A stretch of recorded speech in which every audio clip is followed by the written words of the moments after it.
En 2 ans, le nombre de ménages ayant installé des panneaux solaires sur leur toit a doublé. Et entre avril et juin dernier, ce sont même 50 000 installations en autoconsommation qui ont été raccordées au réseau.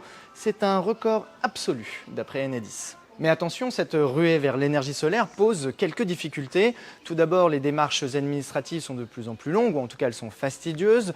On peut aussi dire que les clients font face à des arnaques potentielles de plus en plus nombreuses. Et enfin, le prix n'est pas toujours abordable. Facile à installer, ils peuvent se poser dans un jardin par exemple, et surtout ils bénéficient de prix ultra attractifs chez Castorama par exemple, où nous voyons des clients défiler pour les acheter. Alors nous, on se pose la question, comment est-ce que ça se fait que ça cartonne autant? Pour en savoir plus, on va poser la question à Valentin Despierres, qui est chef de secteur technique au Castorama de Hénin-Beaumont.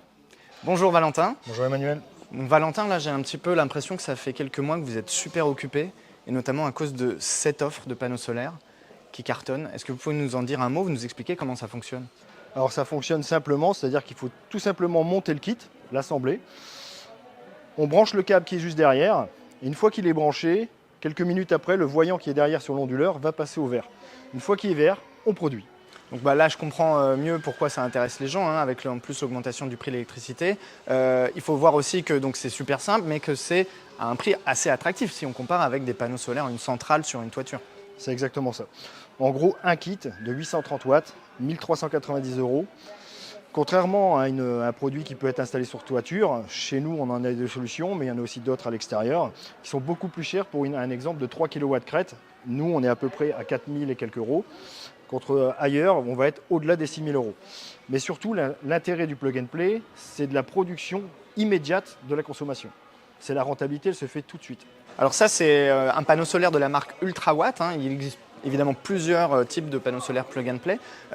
Qu'est-ce qu'il a de spécifique, c'est-à-dire dans son fonctionnement, qu'est-ce que ça nécessite avant de l'installer par rapport à d'autres types de panneaux solaires plug and play? Pour l'installer, c'est assez simple, il suffit d'à peu près une superficie de 3 mètres carrés au sol. Le panneau fait 2,38 m de large sur 1,72 m d'envergure. Pour son installation, il faut juste du lestage à mettre derrière.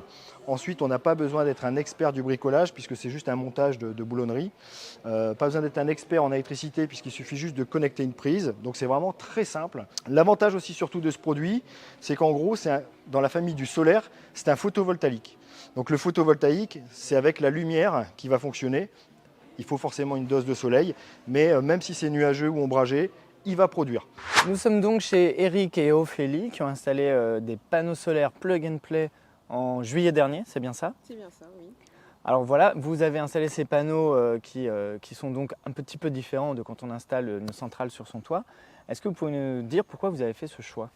Alors on a décidé de les installer pour un souci d'économie d'énergie. On voit les factures d'électricité augmenter et donc on voulait voir une baisse d'énergie directement sur nos factures. Alors tandis que nos panneaux solaires sont en revente directe.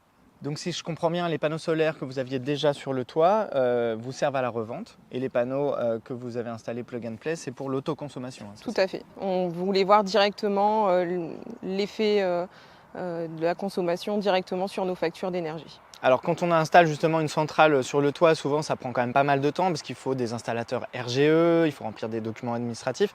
Là, à l'inverse, un panneau solaire plug and play, combien de temps il vous a fallu pour l'installer? Il nous a fallu 1h30 du déballage des cartons jusqu'au branchement final. Bon Valentin, c'est bien que tu sois là aussi parce qu'on a envie de parler de certains aspects techniques du panneau. Notamment, il est bifacial, c'est ça? C'est ça. Ça veut dire quoi? Alors en gros, il va produire essentiellement sur la partie supérieure, mais rien ne l'empêche aussi de produire par le dessous justement, puisqu'en fait, on voit notre main ici qui passe à travers. Sur une surface réfléchissante comme celle-ci, la lumière va être reflétée et améliore la production du panneau. Donc c'est vraiment un biface. D'accord. On sait combien de gains on peut obtenir maximum? Jusqu'à 20% avec le côté biface, en fonction à l'endroit où il est situé. Est-ce que tu peux un petit peu nous expliquer? Déjà, tout ça est sécurisé évidemment. C'est entièrement sécurisé, tout est aux normes IP44. Donc l'IP44, c'est tout simplement que ça peut résister à la pluie, à l'immersion dans l'eau. Il n'y a aucun risque que ce soit pour les enfants ou n'importe quoi. Ici, on a une prise pour plugger un second panneau ou alors y mettre une batterie pour pouvoir justement se recharger. Là, on a le câble d'alimentation principal où justement on peut relier l'autre panneau aussi. Et après, on a justement tous les simples connectiques justement qui viennent alimenter l'onduleur. Et sur l'onduleur ici, quand vous voyez le voyant qui est vert, c'est que le panneau y produit. Là, on voit le lestage, effectivement, on a du sable dans des différents contenants, hein, c'est ça C'est ça. Donc le lestage, c'est entre 200 et 250 kg, maximum 250. Hein, le bac est prévu pour ce poids-là. Et après, ça va être aussi en fonction du produit qu'on va utiliser, du sable, du gravier, des plaques. Voilà, ça peut varier. Alors souvent, un peu ce que les gens reprochent, ou en tout cas les critiques qu'on adresse aux panneaux solaires, c'est un petit peu la peur de la rentabilité, qu'elle soit trop longue, trop compliquée, parce qu'une grosse centrale, souvent, ça coûte de l'argent. Là, est-ce que vous avez une idée du temps que ça va prendre pour rentabiliser l'achat des panneaux? Donc l'ajout est plutôt récent, mais on était parti sur un calcul aux alentours de 6 à 8 ans. Donc ici, on est près de la prise connectée, hein, qui fait partie du kit. C'est ça. La prise connectée, elle est vendue dans le kit, donc elle s'installe tout simplement comme ça. Donc là, on voit ici que c'est passé, le câble est à travers, mais on aurait pu très bien la brancher sur l'extérieur, parce que même la prise connectée est sous la norme IP44. Et résiste donc aux conditions extérieures. Ensuite, elle est reliée sur une application qui mesure tout simplement la production instantanée et la production journalière, mensuelle ou à la quinzaine. Si on zoome sur une journée, on voit qu'on, par exemple ici, on est le jour le plus haut, on est à 4,48 kg de produit. Et sur l'électricité depuis le début du mois, 45 kg. Et on peut retrouver à la journée chaque production qui a été faite, ou alors à l'année, où on voit tout de suite que par exemple sur les 2 mois depuis l'installation à peu près, où on est sur 180,26 kWh. Ce qui va vous permettre de mesurer votre production et surtout de voir après comment vous allez pouvoir adapter pour mettre une batterie ou gérer votre mode de vie et surtout votre consommation au quotidien. Donc là, on a produit sur l'année, c'est-à-dire à peu près 2 mois. Sur 2 mois à peu près, hein, on n'est pas encore tout à fait à 2 mois, on est à 180,26 kWh. Multiplié par 0,24, on est un tout petit peu plus de 43 € de production en énergie si on part sur un kilowattheure à 0,24 centimes. Qui est un tarif EDF. Qui est tarif EDF. Le fait aussi d'être en autoconsommation, ça veut dire qu'il faut bien synchroniser un petit peu son mode de vie à la production de l'énergie. Ce n'est pas une énergie comme les autres, elle n'est pas disponible tout le temps. C'est ça. Donc on regarde un peu plus la météo, les jours ensoleillés, les moments de la journée ensoleillés. Et donc effectivement, on programme les machines à laver, le lave-vaisselle au moment où on sait que le panneau produit le plus. Et que ça fait quoi aussi, enfin, bon, après vous aviez déjà les autres panneaux, mais ce n'était pas pour votre propre consommation. Ça fait quoi de se dire que l'électricité qu'on utilise, elle vient d'une énergie, de l'énergie solaire? Est-ce que ça change un truc dans l'esprit?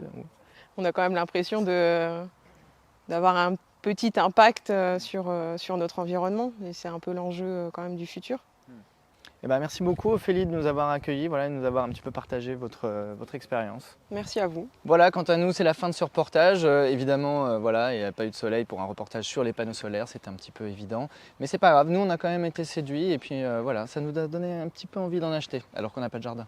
Si ça vous tente aussi, on va mettre plein de liens en description de la vidéo. Et puis en attendant, on se dit à la semaine prochaine pour un autre reportage.